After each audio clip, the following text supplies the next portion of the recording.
بسم اللہ الرحمن الرحیم۔ السلام علیکم دوستو، امید ہے آپ سب خیر میں ایک غیر مسلم نے اسلام قبول کیا تو اس سے پوچھا گیا کہ اسلام کی کس بات نے تجھے متاثر کیا تو وہ بولا کہ صرف ایک واقعہ میری ہدایت کا سبب بن گیا۔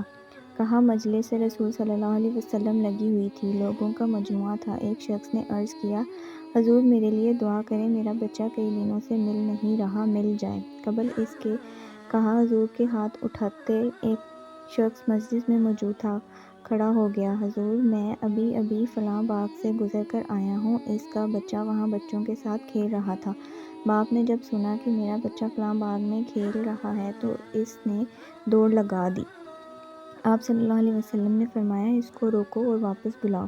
اس نے کہا حضور آپ جانتے ہیں کہ ایک باپ کے جذبات کیا ہوتے ہیں؟ کہا اچھی طرح سے آگاہ ہوں، لیکن تمہیں بلایا ہے، بلانے کا بھی ایک مقصد ہے۔ اس نے کہا جی حضور ارشاد فرمائیں۔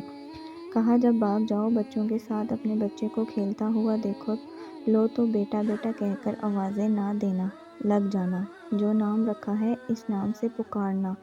کہا حضور میرا بیٹا ہے، اگر میں بیٹا کہہ کر بلاؤں تو حرج بھی کیا ہے؟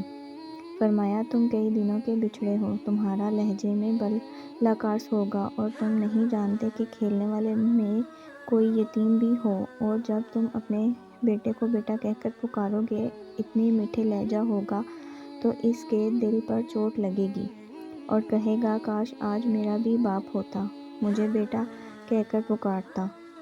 فرمایا یہ شوق گھر جا کر پورا کرنا۔ آپ نے فرمایا کسی بیوہ کے سامنے اپنی بیوی سے پیار نہ کرو، غریب کے سامنے اپنی دولت کی نمائش کرنے سے روکا گیا۔ حضور صلی اللہ علیہ وسلم نے یہ تک فرمایا کہ اپنے گوشت کی خوشبو سے اپنے ہمسائے کو تنگ نہ کرو۔